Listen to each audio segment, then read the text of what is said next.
Boa noite, estamos começando mais um programa Contestando pela TV Brasil Central e também pela TV Assembleia Legislativa do Estado de Goiás. Essa parceria entre essas duas emissoras que todo domingo à noite traz um programa para você com convidados especiais para falar dos melhores assuntos que aconteceu de melhor na semana no mundo jurídico, no mundo político, sempre com um grande especialista. Hoje nós temos aqui um colega, Dr. Levi Rafael, que além de advogado esteve à frente do PROCON de 2022 até recentemente, até esse ano de 2024.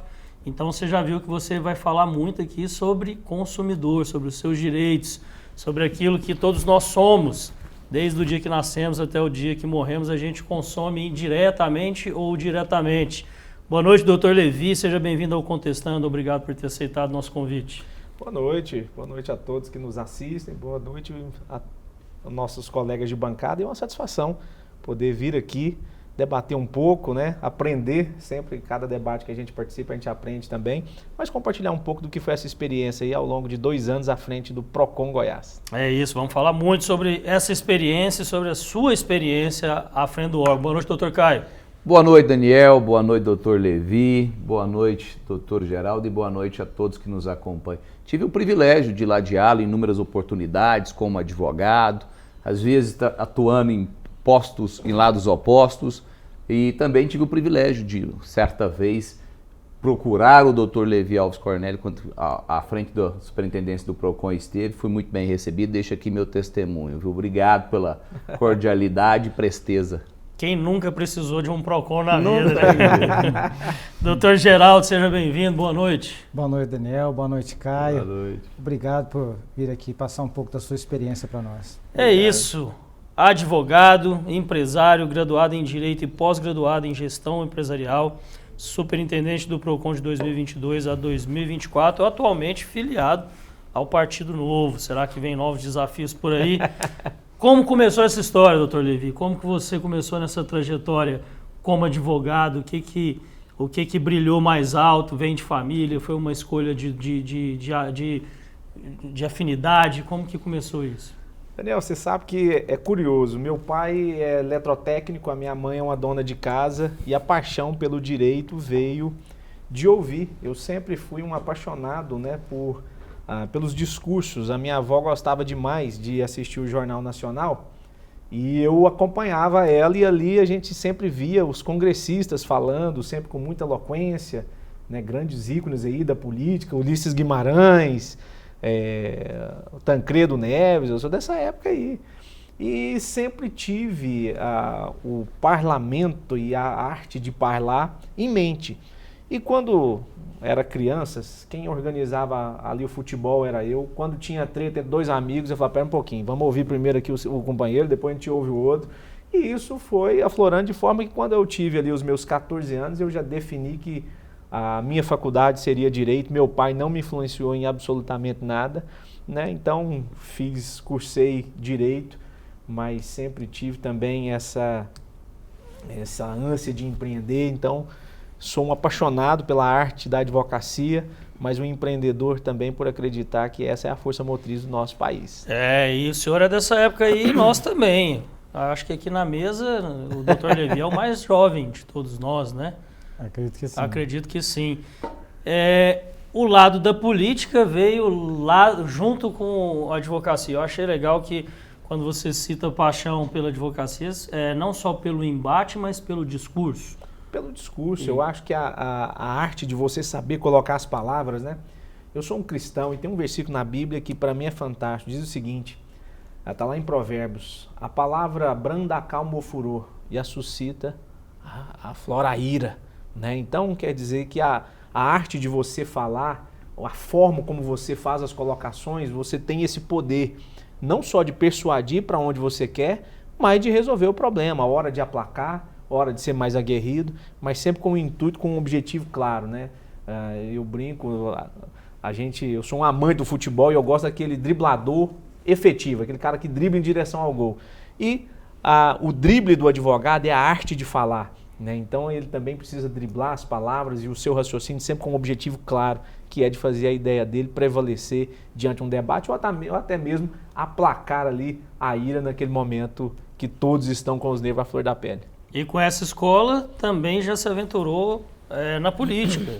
E temos aí um político jovem que vocês ainda vão ouvir falar muito pela capacidade e competência que tem. A política vem também dessa época, também de acompanhar esses nomes como você citou, Ulisses Guimarães e outros. Eu vim de uma família assim, minha mãe e o meu pai são pastores, então sempre lideraram, né? E no momento ali nos idos de 1980, eu sou de 83, então quando ali eu tinha 6 anos de idade, nós estamos falando de 89, geralmente os líderes religiosos dos bairros eram quem também eram os líderes políticos. Mas meu pai e minha mãe nunca foram dados a política, era aquela política de primeira hora, de assistencialismo mesmo, básico. Né? A creche que existe hoje ali na rua X3 com a X1, no Jardim Brasil, região leste, foi meu pai que construiu. Então daí eu entendi que a política ela precisa ser um instrumento não de locupletar-se do poder, mas de servir. Então é nesse intuito que eu sempre fui imbuído. Meu pai nunca candidatou, minha mãe também não, eles sempre tiveram as vidas muito definidas, né? Nunca misturaram ali o ato de pastorear, né, a autoridade eclesiástica com utilizar isso em prol da política. Mas em mim sempre teve essa situação.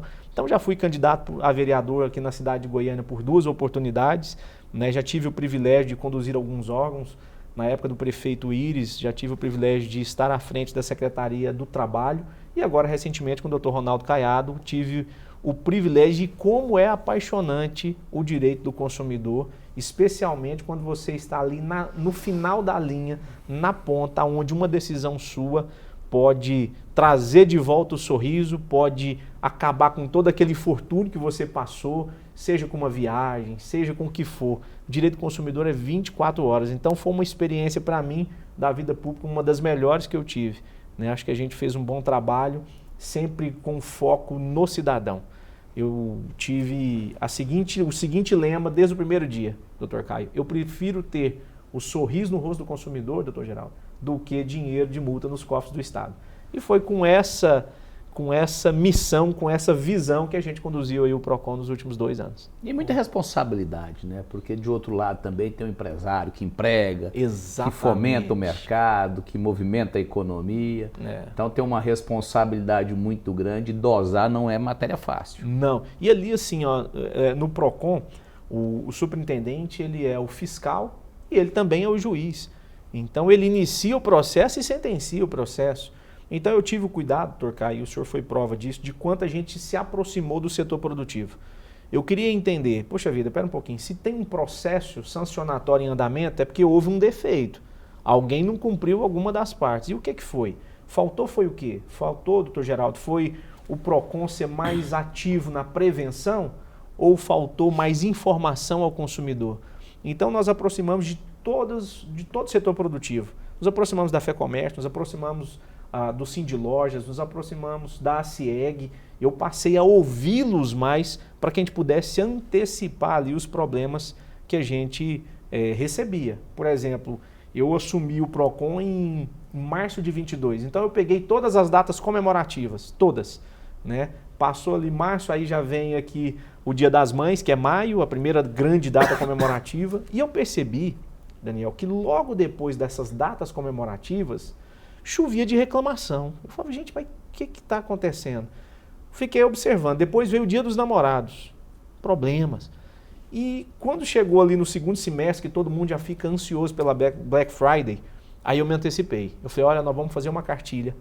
E ao invés de irmos a campo fiscalizar, nós vamos fazer um trabalho preventivo.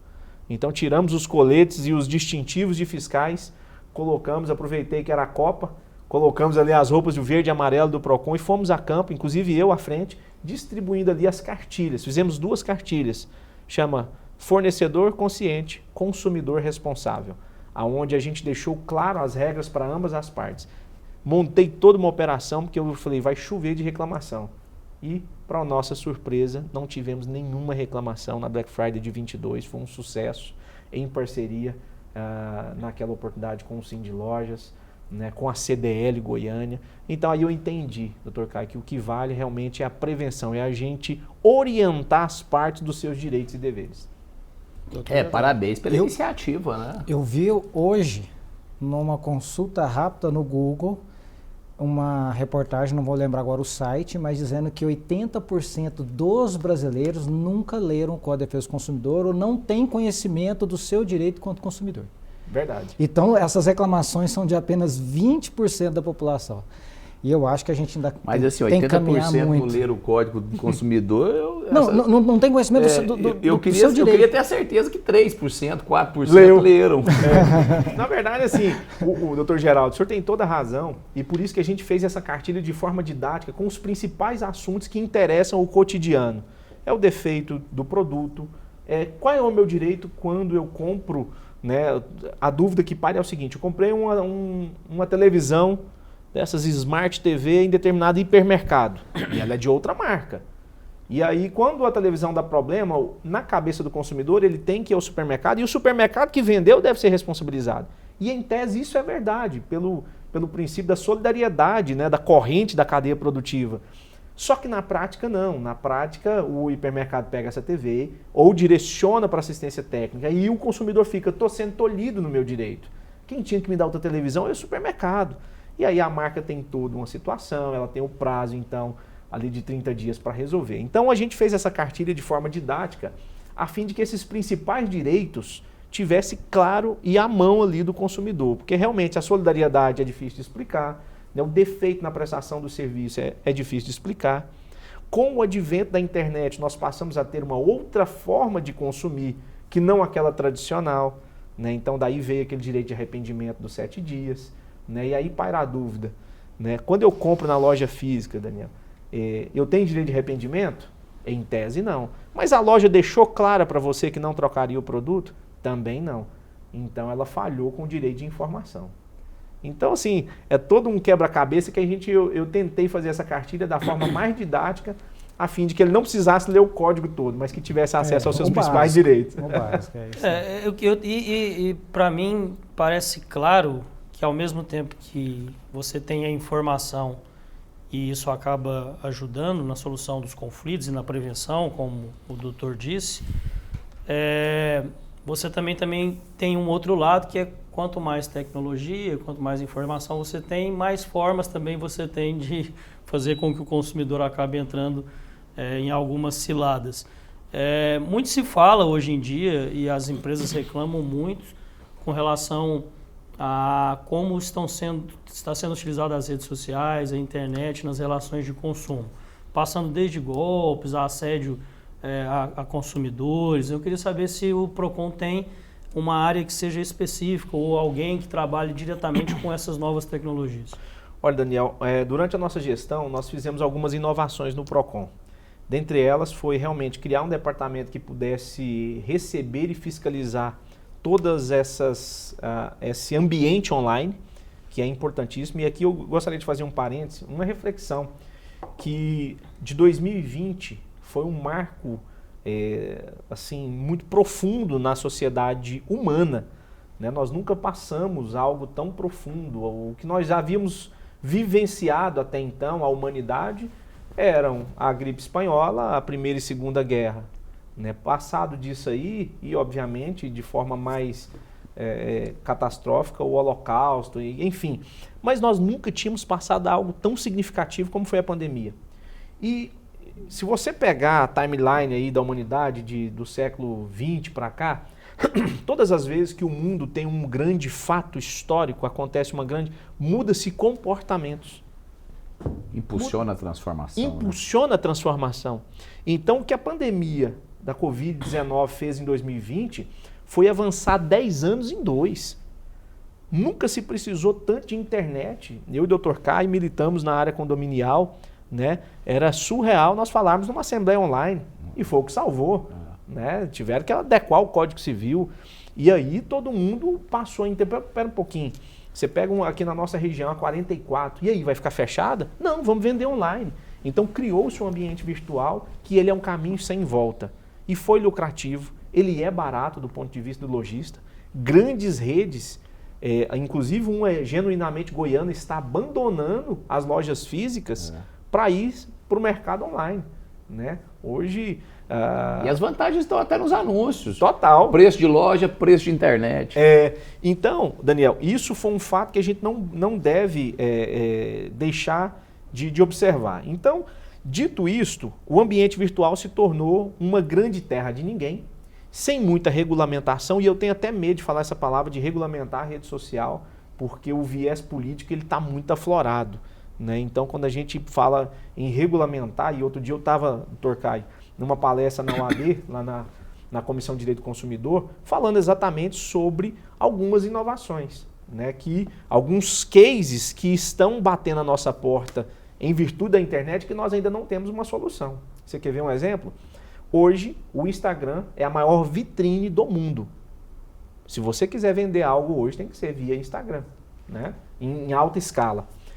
E os influencers, eles se tornaram não garoto propaganda que apenas apresentava a marca, mas eles são o próprio canal de venda. E aí, se você pegar, por exemplo, a Virgínia, ela é a que mais vende no Instagram, no Brasil. E é uma das top 5 do mundo. Então ela não é só uma vitrine, ela não é só uma apresentadora, tal como o sogro, por exemplo, que é o Leonardo. O Leonardo vende linguiça, ele vende empreendimento imobiliário, ele vende tudo, aquele cara.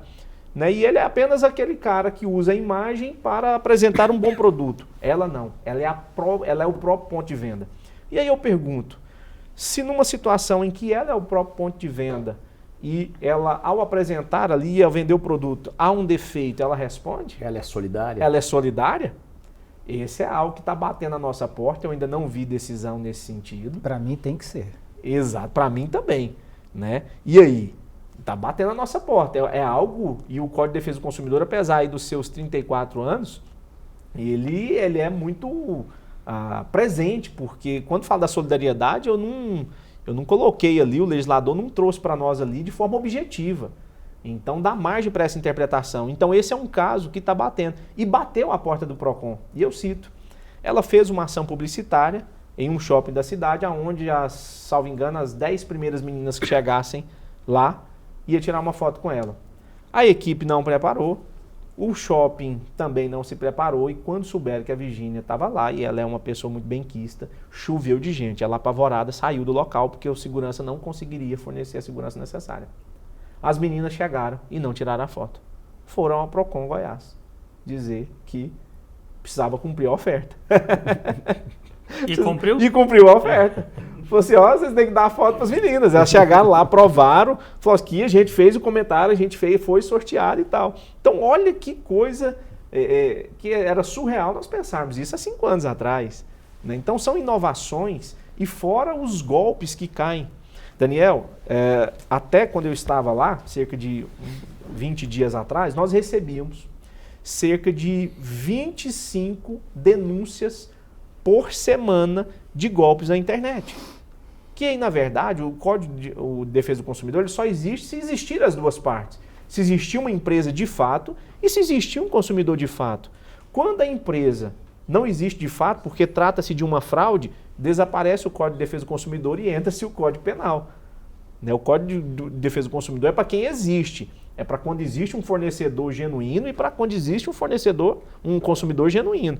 Quando uma das duas partes desaparece a relação. E o ilícito penal. Exatamente. Né? Então, assim, eu podia ficar aqui no nosso programa todo falando só sobre esses golpes da internet. E já que a gente está falando de internet, e eu não necessariamente sobre golpes, mas sobre internet e relação de consumo, como que funciona com relação a essas novas plataformas onde elas acabam fazendo ali uma mediação, digamos assim, entre o consumidor e o fornecedor, mas internacionalmente? Como são essas plataformas que se compram de produtos da China e tal? O PROCON tem jurisdição para atuar quando funciona dessa maneira? Então, não. A nossa orientação era sempre para que comprasse de um site que estivesse sediado no Brasil. O Código de Defesa do Consumidor ele só funciona para empresa sediada no Brasil. Que, diga-se de passagem, é algo curioso que aconteceu comigo. Eu não consegui. Olha para você ver o que é a consciência. Eu não consegui explicar para um amigo da Inglaterra que eu chefiava um órgão que tem por objetivo proteger o consumidor. Ele falou, mas por que tem que ter? Eu falei, nossa, como é que eu explico para ele, hein? E eu falei, não, é porque às vezes o fornecedor, ele pisa na bola, mas por que ele pisaria se é o consumidor que paga as contas que dele? Mantém o negócio. Aí eu pensei, puxa vida, gente, deixa eu tentar. Por fim, não consegui explicar para ele. Falei, é uma coisa do bem. É muito bacana e eu tô aqui. E porque para eles é tão surreal que alguém queira lesar alguém, né, que não há necessidade. Mas aqui no Brasil nós temos, e é muito atuante. Então, quando se existe uma plataforma fora do país, a nossa dica, e você que está nos assistindo já pega, não compra direto não, que se der problema, deu problema. Né? Não tem tribunal, não tem corte arbitral que resolva isso. Você vai dar com os burros na água. Então é comprar de algum site ou parceiro que tenha sede no Brasil. Essa é a dica. Porque... E essa cultura está tão enraizada, né, assim, do europeu. Tem um CEO de uma grande marca multinacional que todos nós conhecemos.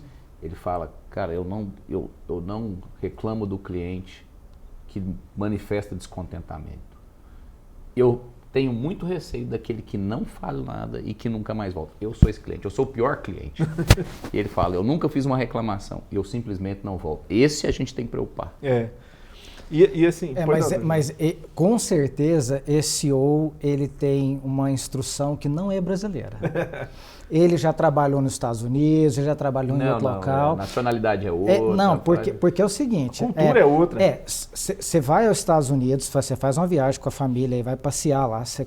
Aconteceu comigo, eu comprei um tênis numa cidade, botei no pé, experimentei e tal. No outro dia, eu resolvi usar o tênis, mas já no carro indo para outra cidade. Cheguei lá na outra cidade com o pé doendo. Falei, não, vai ter jeito não, vou ter que trocar esse tênis. Aí você volta? Não. Achei a loja na outra cidade, fui lá, cheguei no balcão, o tênis ainda está o solado um pouquinho sujo. Eu expliquei, eu cheguei a usar um pouco, mas tá apertando meu pé. A pessoa fez, não precisa me explicar não. Você quer o dinheiro ou quer trocar por outro? Simples assim. É assim. Então, eu acho que apesar de nós termos evoluído muito, todo esse trabalho que o PROCON faz e tudo para instruir a sociedade e tudo, o nosso código ainda é muito ruim. A pessoa compra uma geladeira nova. É para guardar comida. Sem a geladeira ele não tem como dar o leite da criança, não tem como guardar a carne, vai apodrecer. Aí ele põe a geladeira lá. 24 horas ela para de funcionar. Ela não gela. Liga, acende a luz, tal, bonitinho, mas não gela. E aí não serve. Aonde você vai? Você não pode ir na loja. Se eu for no banco contratar um seguro, já está pacificado na jurisprudência. Eu fui no Banco do Brasil, contratei um seguro. O Banco do Brasil fala assim, não, você tem que ir atrás da seguradora. A jurisprudência fala, pode ir no banco. Na agência onde você contratou. Mas quando se trata de um supermercado, eu vou no supermercado, o supermercado vira para mim e fala assim, você chega lá com a geladeira e fala, não, filho, você ficou doido? Autorizada. Exatamente. Se vira. Então, 2 pesos, 2 medidas. Outra coisa, eu levo no autorizado, entrega a geladeira. O cara vira para mim e fala assim, 30 dias para eu te dar a resposta. Se eu vou te dar outro produto, se eu vou consertar e tal. Aí você volta para casa e explica para sua esposa que, infelizmente, a lei brasileira não te permite ter uma geladeira em casa. Então, eu acho assim, nós estamos ainda longe de um bom código. Mas aí porque, eu faço até uma pergunta, não, cara, me dê uma geladeira, eu acho que autorizada, vai ter lá, uma geladeira velha. Para mim não perder me garanta o uso, me dá, né? eu levo para casa pelo menos até os 30 dias. Tem produtos que se tornam essenciais. Hoje é essencial. O celular você não fica sem ele. Então você deixa o celular lá, o cara te dá um velho. Tabajara é só para você colocar ali seu chip para você não ficar incomunicável. Você precisa do WhatsApp, pronto. Assim, a pergunta que eu faço, e aqui fiquem à vontade para divergirem ou endossarem, será que a lei é ruim? Porque na minha ótica, a lei mudou o comportamento, a lei é um grande avanço, nós não tínhamos absolutamente nada, nós tínhamos entendimentos parcos, isolados. E veio uma legislação que eu acho ainda muito atual e sem dúvida que representa um grande avanço. Mas naturalmente a gente tem as transformações, tem as mudanças. Então minha crítica não é em relação à lei, eu acho que a crítica vai muito mais ao encontro do que o Dr. Levi falou, no sentido de que há que ter um trabalho preventivo, há que ter uma melhor orientação e também uma melhor orientação do consumidor, porque se o consumidor fala, se essa marca não não me atende a contento, não me responde da forma que eu gostaria. Essa marca não me serve. E o brasileiro não tem essa memória, infelizmente. Ele não se desvencilha daquela marca, ele não se desvencilha daquele produto. Ele não desvencilha nem do político dele. Se você perguntar para quem votou na eleição passada para o último vereador, ele não vai se lembrar, a grande maioria, né? Aí nós vamos entrar na questão da lei, da evolução da lei ou da finalidade da lei estar sendo cumprida e também da cultura das empresas. Porque me parece que quando uma empresa ela age de forma errada e a pessoa sabe que está errada, ou então a pessoa consulta um advogado, o advogado fala, não, está errada, e ela continua agindo assim, talvez seja porque de cada 20 que ela age de maneira errada, só um procura os seus direitos. Né? Então, no montante, ela acaba ganhando de toda forma. Eu não posso acreditar, Daniel, que uma empresa se preste a todo um trabalho de constituir a empresa, a linha de produção, cujo objetivo princípio seja lesar o consumidor. Obviamente que nós estamos falando aí de processo e procedimento que vão haver falhas. Agora, a gente precisa dar uma resposta quando a falha acontecer, né? Uma resposta que possa parecer pelo menos razoável, porque é inevitável, né? Por exemplo, você já percebeu, reparem, quando você chega num hotel, especialmente um hotel, um resort, a boa prática diz que o ar-condicionado deve estar ligado, a lâmpada acesa e a televisão ligada. Por que isso? É para evitar a reclamação sua, porque a lâmpada está aqui funcionando agora. De repente ela queima. Então, se a lâmpada não estava funcionando quando você chegou, a impressão que dá é de desleixo. Mas quando a lâmpada queimou e você viu, poxa, eu cheguei e estava funcionando, acontece. Então é a forma de lidar com o problema que muda tudo. E aí o que eu percebi? Eu concordo com o Dr. Geraldo quando ele diz o seguinte, olha, poxa, tinha que dar uma saída. Né? E é isso, talvez as empresas não estejam preparadas para dar a resposta tão rápida quanto acontece na Inglaterra, na Europa e nos outros países. Né? E o que eu percebi? É que de fato há vamos dizer assim, um distanciamento com o consumidor. Uma grande marca, uma das mais famosas de celulares, me procurou e pediu para que eu fizesse um levantamento sobre o que eles tinham de multa no Procon. E eles tinham lá cerca de R$700 mil em autuações já finalizadas, doutor Caio, processo. E aí a advogada veio, doutor, o que dá para fazer? Eu falei, imprimir o DARE e você pagar. Agora não dá mais para fazer. Aí ela ficou assim, mas qual é a saída? Eu falei, agora não dá, mas para os próximos dá. Eu tive o cuidado de pegar por amostragem alguns dos processos. Peguei 10 processos que geraram multas de mais de R$200 mil, que com R$10 mil eles resolveriam. Então eles preferiram pagar para ver do que resolver. Eu estou falando que foi multa de autuação de R$10 mil por conta de um defeito no aparelho de R$1.500. Então, sim, talvez o que falte para o empresário é ele ter uma praticidade e o senso de não gastar energia em coisa que deu problema.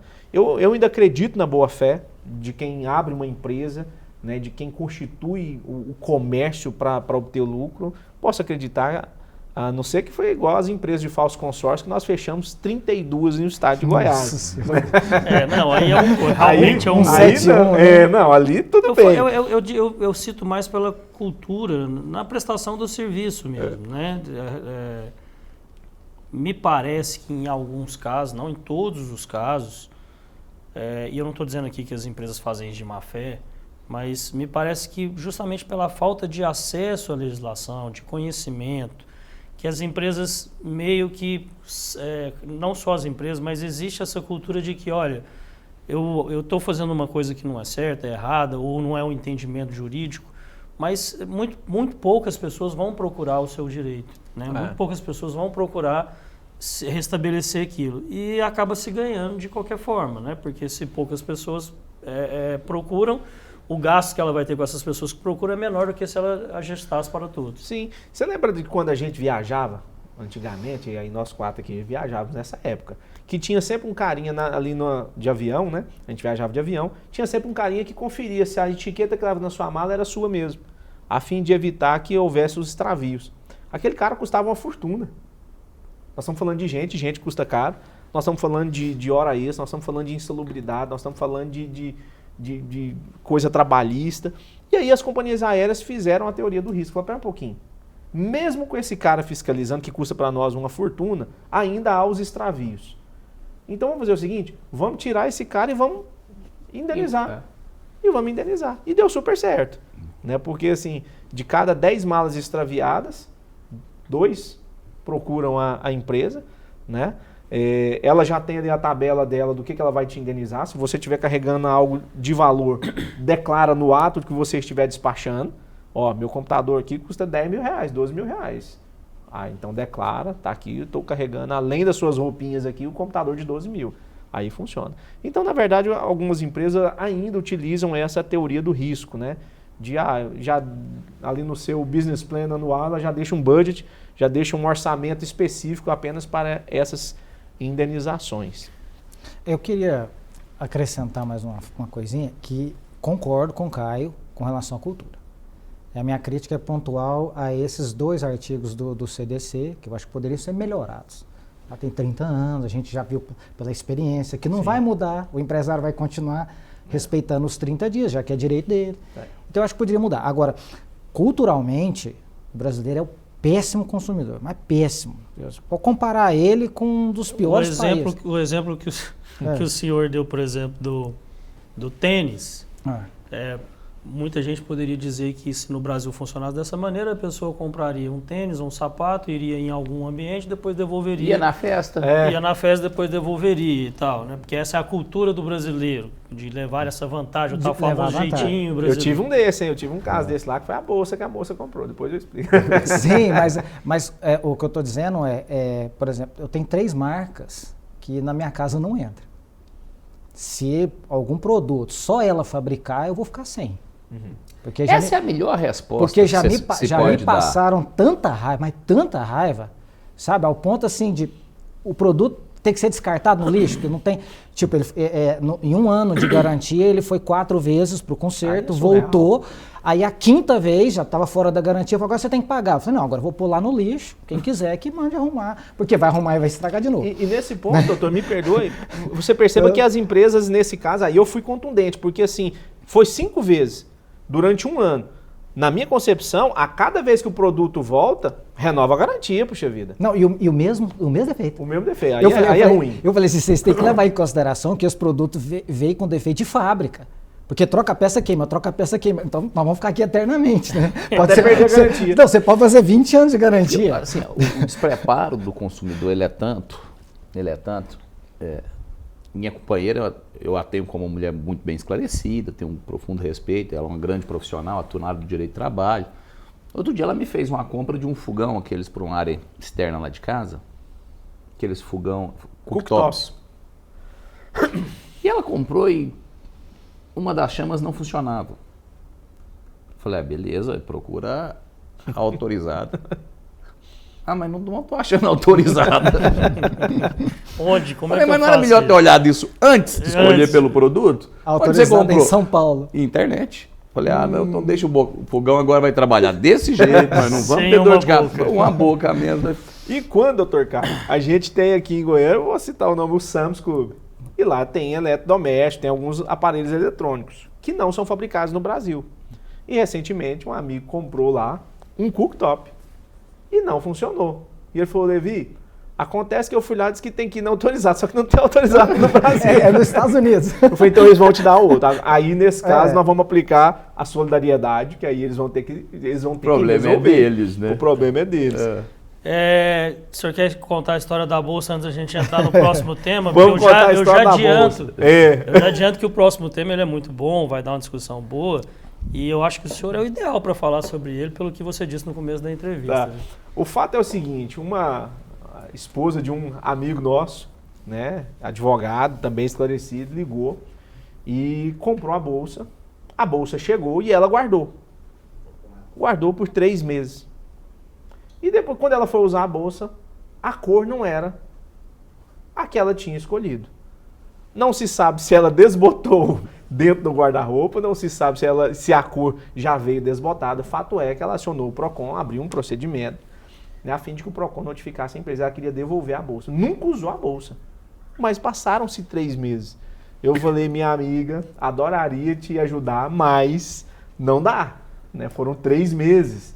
né? E já passou absolutamente o prazo. Mas não tem nada que pode. Mas mesmo assim eu quero continuar com o processo. Eu falei, então vamos lá, por mero amor ao debate, nós vamos notificar, mas a resposta da empresa vai ser essa. Então, assim, e com todo respeito ao nosso amigo, eu acho que foi um pouco má fé. Entendi. Né? Não pode ser assim, né? Eu acho que... Chegou a bolsa, eu não é que eu nem usei, eu nem a vi. Nem vi. Nem vi a bolsa. Né? Doutor Levi, o senhor disse para nós aqui no começo que é cristão, né, filho de um casal de pastores, então vai ser bom ver a sua visão sobre essa notícia que aconteceu a semana passada, que foi o desabafo de um casal nas redes sociais que viralizou depois de uma loja que se negou a fabricar convites de casamento por serem homossexuais. O casal mostrou as conversas que teve com a empresa e a justificativa da empresa localizada no interior de São Paulo para negar o pedido é que eles não podem fazer, que eles não fazem produções para homossexuais. Aí a gente entra no lado religioso, mas obviamente eu queria que você falasse também sobre a questão do direito do consumidor, a questão da experiência que você tem com a maior tranquilidade possível. Eu tenho a Bíblia como meu manual de vida, né? E sigo a Bíblia. A Bíblia para mim ela não é apenas um livro de autoajuda que eu escolho o versículo que eu vou seguir hoje. Não. Ali é de A a Z. Ou você cumpre do primeiro capítulo de Gênesis até o último de Apocalipse, ou então não entra sem a instrução de um profissional, não é sua praia. Então eu sou cristão, nunca professei outra fé que fosse a evangélica. Mas eu entendo que essas discussões, por exemplo, elas nem devem permear o âmbito do direito do consumidor. O direito do consumidor, ele não escolhe cor, raça, opção sexual, não. Nós estamos falando de relação de consumo, né? Então não se pode fazer qualquer tipo de acepção, né? Seja por que motivo for, né? Eu não posso deixar de vender para você, né? Porque você é torcedor do time A e a loja é do time B. Não. Se existe o produto exposto, está lá, você é obrigado a cumprir a oferta. Então, nesse caso, por mais que esses empresários sejam cristãos, em se tratando da relação comercial e consumerista, eles se equivocaram. E aí nós estamos falando de que vão não só estarem incursos aí nas penas do Código de Defesa do Consumidor, como eu entendo também como advogado, que aí ensejou até um dano moral, né, por ter feito esse tipo de acepção. E eu me recordo que um dos meus discursos, quando nós fomos na Senacom, a Senacom é a Secretaria Nacional do Consumidor, e assim que o atual governo, com o viés de esquerda, assumiu, nós fomos chamados para a primeira reunião ordinária. E a minha fala foi exatamente nisso. Dr. Vade Damos, que é o secretário nacional de Defesa do Consumidor, eu perguntei ao governador que tom que ele gostaria que eu adotasse, né, no nosso pronunciamento. Ele falou, tom republicano e técnico. Eu falei, sim, senhor. Então, no meu discurso, eu falei, olha, secretário, eu queria dizer para o senhor que eu represento aqui o estado de Goiás, que é um dos estados mais bolsonaristas e de direita. Nós somos o Texas do Brasil, somos nós. Mas eu quero dizer ao senhor que a matéria que nos une, ela é suprapartidária e supra-ideológica. A matéria que nos une é o direito do consumidor. E aí não existe raça, cor, sexo, absolutamente nada. Então o senhor conte com o estado de Goiás para todas as ações que tiverem por objetivo a defesa intransigente do direito do consumidor. Então, se nós formos para outro campo, aí tudo bem. Agora, no campo consumerista, infelizmente, esses empresários, por mais que tenham as razões deles, foi uma atitude totalmente equivocada. E eu até faço uma pergunta. Tem um setor que ele é muito pouco privilegiado no nosso país, que é o setor dos bancos. Uhum. Esse não tem regalia nenhuma, não afere nenhuma vantagem. A legislação para a sociedade é 12%, lei da usura, não sei o que, banco é 12 ao mês. Então existe uma diferenciação muito grande nas tratativas. O banco, ao seu turno, também ele pode. Eu não conheço outro exemplo. Para mim é o único exemplo que eu me recordo de que, de ofício, pode dizer para você, não quero mantê-lo como correntista. Inclusive estou encerrando sua conta.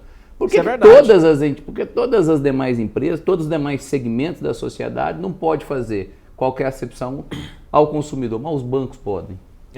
Isso realmente, de fato, existe. Eu passei por um caso desse também, onde uma grande empresa, que inclusive com movimentações e consórcios de 2 milhões em andamento aprovado, o banco simplesmente notificou e falou, nós não temos interesse na sua conta. Por uma estratégia comercial, nós não temos interesse na sua conta. né? Mas não deu qualquer justificativa. E aí, assim, lá, como o doutor Caio falou, os bancos, eles têm assim, eles estão no outro patamar, né? Que não é dos réis mortais, eles podem tudo, absolutamente tudo. E eu fui contundente com eles também, enquanto estive na direção do PROCON, por entender que não é bem assim que a banda deve tocar.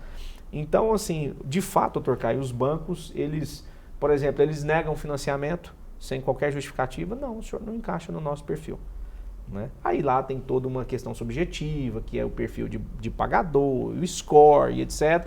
Eles fazem ali um mise-en-scène, mas na verdade eles emprestam dinheiro para quem quer. Agora, mas até a questão da concessão ou não do crédito e saber oferir o que é que você teria de crédito ou não, acho que até caberia. Agora, você não pode nem ser correntista do banco, não interessa, você não pode ter uma poupança. Não. Você não é parceiro, você não é cliente. De fato, essa é uma lacuna. É uma lacuna que realmente eles têm essa prerrogativa e não há o que se possa fazer. E no caso, a pessoa era correntista, né? Muitos anos. Com aplicações, inclusive. Com aplicações, nesse caso. E aí, de repente, se torna indesejável. Então, assim, nós estamos vivendo uma sociedade hoje, Daniel, onde os nervos estão à flor da pele com absolutamente tudo. Com absolutamente tudo. Principalmente nesses conceitos, que cada um tem um conceito de direita e esquerda. Outro dia eu fui questionado numa rádio se eu era de direita e de esquerda. Eu falei, eu não sei qual é a sua concepção. Eu vou dizer qual é a minha vida e você tira as suas próprias conclusões, né? Eu sou branco, casado com uma esposa, desse relacionamento eu tive 2 filhos, né? Eu sou fruto também de um relacionamento de um homem e de uma mulher, professo a fé cristã, sou armamentista porque tenho porte de arma e ando armado, também na sua concepção, devo ser um latifundiário porque tenho uma propriedade rural. Não, Levi, você é de extrema direita. Então, assim, você passou muitas informações. Passei muita informação. Você é de extrema direita. Então, assim, no direito do consumidor não existe se tem um local onde todos devem ser tratados com igualdade, é na relação de consumo. E aí a gente entra no outro ponto, até conversava com o doutor Geraldo antes do programa, no caso do empresário, da pessoa que está fazendo a prestação de serviço, dela não se sentir à vontade por questões pessoais, por questões religiosas e tal, ela tem alguma coisa que ela pode fazer, ela tem algum tipo de ação que ela possa tomar, porque a gente falava sobre a religião em si e sobre a questão de fé, dos dogmas. Sim. Isso são coisas que você não mexe, são imutáveis. Né? Mas existe essa discussão também. Por exemplo, existem pessoas que dizem eu sou homossexual, mas eu gostaria de me casar na igreja católica, mas a igreja católica não me aceita, ou na igreja evangélica. Ela não cumpre o dogma daquela igreja. Mas e o empresário? E a pessoa que quer fornecer um serviço, mas ela não gostaria de ter eu vou dar o nosso exemplo. Nós 3 aqui somos advogados e por vezes nós já refutamos alguns clientes, por entender que a causa não nos interessa, por entender que, poxa vida, isso aqui é tão pequeno e meu tempo, não vou... A gente simplesmente não vai dizer o motivo pelo qual nós não vamos patrocinar essa causa. Mas nós simplesmente dizemos, olha, entendi o seu caso, mas eu não consigo te atender nesse momento. Ponto. Né? No começo da minha carreira, a gente ainda fica meio clínico geral, né? Tentando navegar em alguns mares, e aí chegou para... O que sobra é tempo, falta é oportunidade. Exatamente. É tudo. E aí um dia chegou para mim um caso na esfera penal, onde um cara tinha matado, parecia coisa de filme mesmo, e na época deu até no Marcelo Rezende lá, né? Pensar no seguinte. Era um cara que tinha matado a amante e forjado a cena do crime para parecer um suicídio. E eu fui com ele até quando eu desvendei o mistério. Falei, nossa, velho, foi o cara mesmo. Então me senti desconfortável em prosseguir com o patrocínio, talvez pela inexperiência, né? Porque a gente defende o direito, não é a pessoa. É a pessoa que tem o direito de ter ali um processo. Mas pela minha inexperiência, eu me conduí tanto quando eu montei o quebra-cabeça, Caio, que eu falei, eu não dou conta. Eu não dou conta de ir para um tribunal de júri, onde eu sei a resposta. Eu não consigo passar disso aqui. E eu chamei ele e falei, amigo, eu estou convicto. Fui muito transparente com ele, Caio. Eu falei, eu vim até aqui, eu estou convicto de que aconteceu isso e isso e isso, e eu não consigo patrocinar você mais. Simples assim. Então, às vezes, se um empresário, por exemplo, vamos imaginar que eu vou conjecturar, vamos imaginar que esse empresário seja um cristão, um evangélico que tenha dito o seguinte: eu não vou participar desse casamento colocando a minha arte, que aquelas letras são lindas, né? Colocando a minha arte para um casamento homossexual que eu sou contra. Cara, bastava ele dizer, não tenho agenda, não vou fazer. Agora, o que pega aí é a justificativa. Aí você sai do plano profissional e passa para ir para um campo que não é legal de ser, em esfera nenhuma. Né? Eu já cansei, hoje com a experiência que a gente refuta cliente todos os dias, eu não consigo atender, amigo. Não consigo atender, olha, acho que você devia procurar um outro profissional mais adequado, com mais expertise, né? Mas agora justificar, não, porque sua causa é muito barata e você não tem dinheiro para me pagar. Poxa vida. Né? As seguradoras fazem isso muito bem, né? Quando ela não quer fazer o seguro da sua caminhonete, ela coloca 30 mil o seguro. Pronto, é um não bem dado. O preço faz isso, né? Vamos passar aqui, então. Eu tenho uma dúvida. As companhias aéreas são as campeões de reclamação? Acredite, não são. Não são? Não são. As companhias aéreas, apesar de quando dá o transtorno, é um transtorno gigante, né? Porque a gente ou está num compromisso, ninguém tá à toa e fala, vou ali fazer uma viagem de avião. Não. Ou é uma viagem que você programou, ou é um trabalho que nós advogados temos, etc. Quando dá problema, eles são muito definidinhos com os procedimentos padrão deles. Raramente foge assim de alguma situação, até porque o órgão que regula é muito rígido e as multas deles, eu estou falando de cassação da permissão. Então assim, o atraso foi superior a 3 horas, eles já chamam lá, já dá o voucher, já resolve, até porque eles não têm muito tempo também de ficar ali no saguão, como diz aqui em Goiânia, enzonando não, né? Já resolve. Mas as campeãs de reclamação são as companhias telefônicas. Eu imaginava. É o telefone. E ali de pertinho também deve ter as concessionárias de energia, que eu vou te falar, é outro sofrimento, né? Outra angústia. Deixa eu aproveitar então o gancho. Eu falei do código, falei do consumidor, vou falar do fornecedor. Eu já escutei de 2 colegas amigos, advogados, há muitos anos isso, mas dizendo que um advogava para uma companhia telefônica, o outro advogava para uma concessionária de veículos. E aí dizendo que não fazia acordo, nunca fizeram acordo, para não gerar o precedente. Porque sai um veículo com problema, um monte de veículo começa a dar problema. Chega ao ponto até do recall. Né? A fábrica, a concessionária não reconhece. Ela deixa o negócio estourar para resolver, para não gerar precedente. Porque se um fala que ganhou o direito, né, foi lá e trocou uma peça que custava 10 mil reais, todo mundo vai. Né? Eu consegui, infelizmente, isso é ruim como também. Eu estava né? do lado de cá defendendo o consumidor, eu consegui acabar com isso com a seguinte situação. Eu soube usar muito bem o poder que a mídia tem de informar. Né? Então, todas as vezes que a gente fazia uma ação que eu queria mandar um recado, eu dava o recado. Né? Então, por exemplo, as concessionárias, vocês não têm noção de como nos últimos anos para cá aumentaram as reclamações com relação ao defeito de carro. Estou falando de carro agora, que foi lançado ano passado, pegando fogo sozinho, uma loucura. E a concessionária cruzava os braços. Isso. Então eu dava um rito sumaríssimo nesse processo, a fim de que ele terminasse cumprindo todos os prazos. Né? Mas divulgava. Procon Goiás autua empresa X por isso. Aí os caras se coçavam e resolvia. Né? Por quê? De qualquer forma, o precedente já está aberto, porque já existe uma sentença, ainda que em âmbito administrativo, nesse caso. Com multa, inclusive. Com multa, inclusive. Então, assim, bastava alguém um pouquinho dar um Google que acessava rapidamente. O processo é público. Então, eu consegui fazer dar esses recados muito claros para as concessionárias. E agora, por exemplo, nós temos os carros elétricos. Assim que eu saí de lá, eu estava bolando um estudo muito detalhado sobre os problemas que esses carros elétricos já estão dando. Inclusive, cheguei até, num ramo que nós atuamos, que é no imobiliário.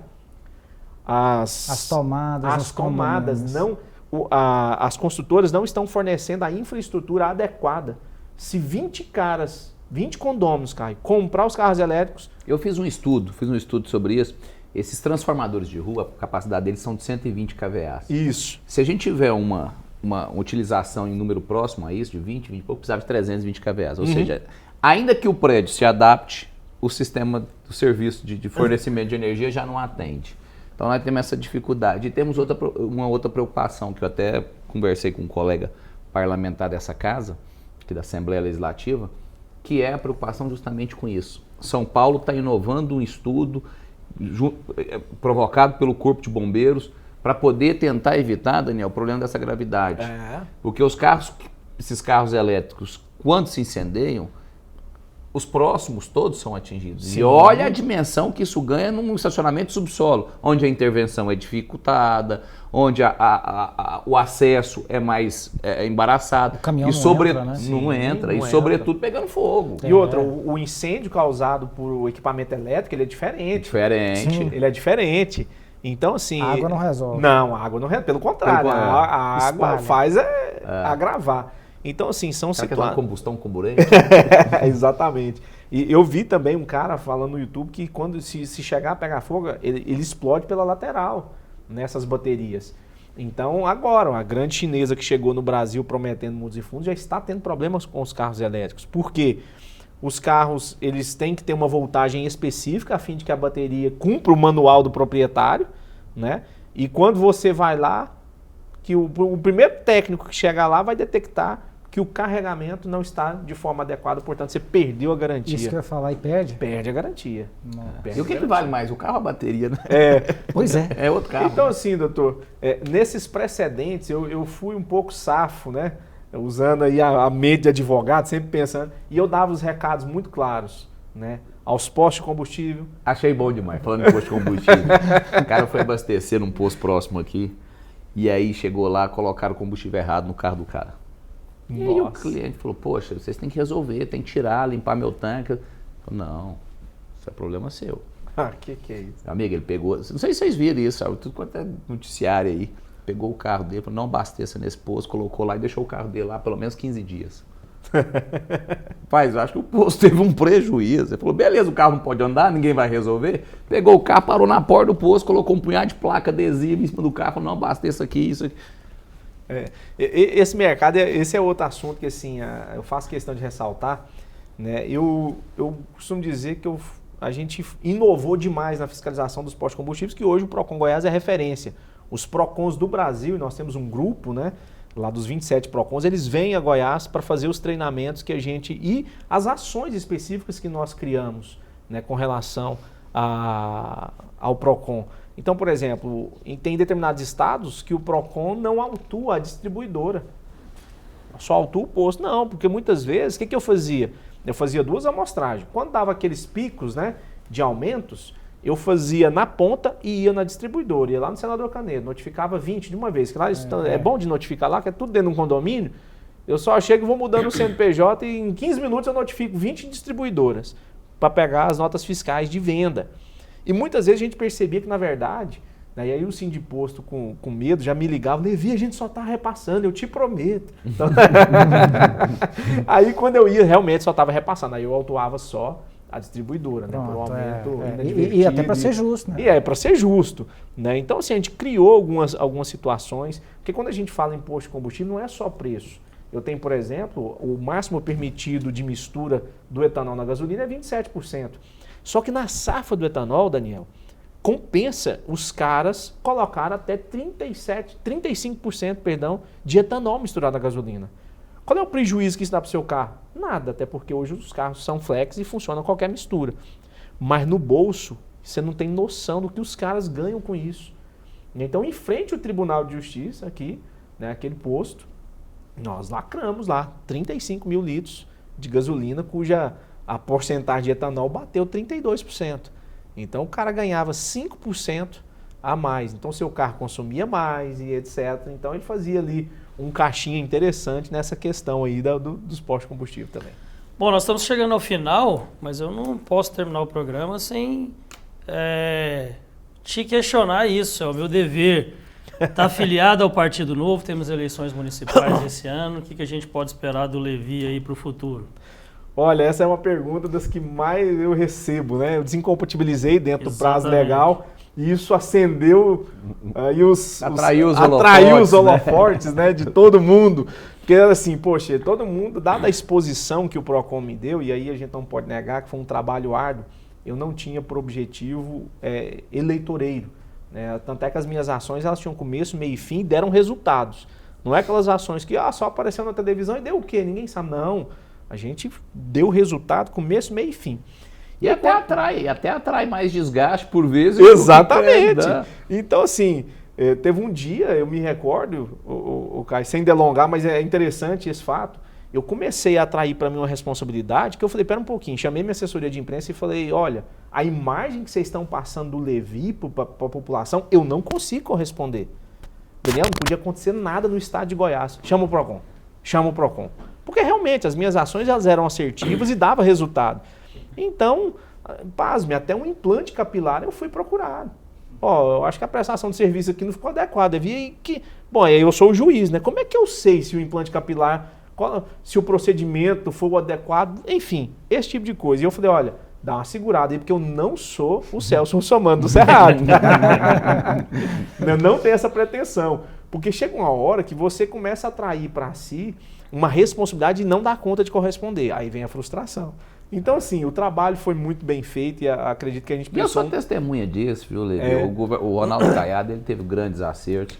Seu nome é um desses. O Wellington Bess, que lhe antecedeu, foi um grande também, representante, um grande líder. Então, o PROCON teve em ótimas mãos e espero que permaneça, né? Nós vamos ver daqui a pouco os reflexos do trabalho que está sendo realizado. Isso. E espero que seja a sequência daquilo que vocês construíram. Então, assim, Daniel, desincompatibilizei dentro do prazo legal, estando filiado, cumprir todos os requisitos aí de ser candidato. Então, muito se especula, né, sobre o Levi. Está credenciado. Está credenciado. Né? Está credenciado. Um jornal falou, o Levi filiou no Novo e vai vir disputar a prefeitura. Eu falei, gente do céu, calma aí. Você já é candidato a prefeito? Prefeito, né? E aí o outro falou, não. Sinal de prestígio, bom demais. O Novo é de direita e o Levi, o Gustavo Gayer é meu amigo pessoal, a gente anda de moto junto. O Levi está muito junto com o Gayer. Pode ser que o Levi seja vice do Gayer. Né? Então, assim, eu acho que há essa expectativa. Né? A gente ainda está ouvindo e conversando com muita gente, as conjunturas partidárias são muitas, mas é bem provável que eu vá aí para as eleições esse ano, sim. Né? Seja como candidato a vice em alguma chapa, existe essa conversa também, ou seja como candidato a vereador. Eu acredito que a visão que eu tenho da Câmara é que ela pode escolher dois caminhos, ou ela foi omissa ou ela foi conivente com essa atual gestão. Né? Não dá para entender que tenha acontecido uma gestão tal como foi a do atual prefeito, sem que a Câmara tenha feito nada.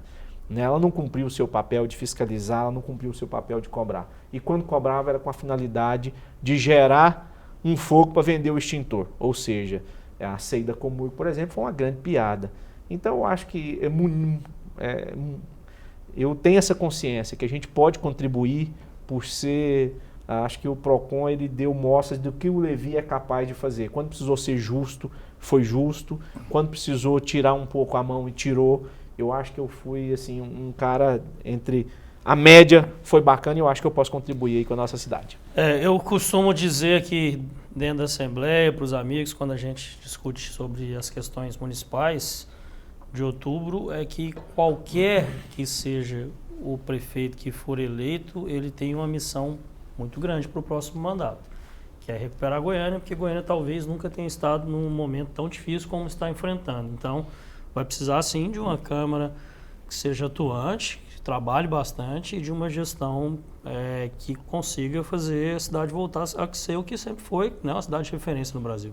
Eu acho assim, Daniel, a gente não pode tratar os fatos isolados. Outro dia eu estava num debate questionando, e eu não sou aquela oposição sanguinária que agride a pessoa, a honra da pessoa, não.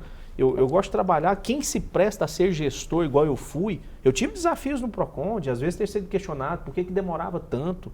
Né? Poxa vida, só tem 10 atendentes, todo dia aqui essa demora, poxa vida. Eu tive que dar uma resposta. Então é desafiador e eu nunca me importei com as críticas. Então quem resolve assumir a condição de homem público tem que estar disposto a receber críticas. Então eu sempre teci as críticas à atual gestão sem atacar a honra do atual prefeito ou de qualquer pessoa. Mas num programa, eu discorrendo ali sobre alguns problemas básicos que ele não consegue resolver, e um vereador que estava lá debatendo comigo falou assim, não, Levi, a gestão está trabalhando muito. Eu mesmo fiz 4.000 requerimentos. Falei, vereador, das duas, uma. Eu não quero dizer que o senhor está faltando com a verdade 4.000 requerimentos. Mas esses 4.000 requerimentos é a evidência, a materialização da incompetência da gestão. Né? Porque eu não posso, é uma cidade sem planejamento, é uma cidade que depende toda hora de você. Já viu tanto que é ruim quando você trabalha sem planejamento? Toda hora um chega e te demanda uma coisa? Fala, pera um pouquinho, o norte é aqui. Então, assim, eu não posso acreditar que a população precisa depender de um vereador. Você tem que conhecer um vereador, olha isso. Você tem que conhecer um vereador, acessar ele tem que ser da base do prefeito, para que você tenha iluminação pública, para que você consiga a vaga na creche, para que você consiga andar numa rua sem buraco. Aí não dá. A minha análise da prefeitura, dessa administração, doutor Levi, de todos que eu ouço, que conhecem de perto o prefeito Rogério Cruz, é de que é um homem honrado, que é uma pessoa boa. Sim.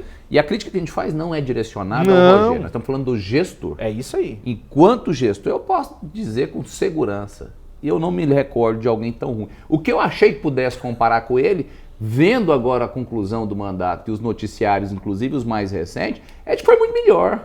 Sim. Até os escândalos que envolviam a nossa capital eram menores, a repercussão financeira, o número de pessoas.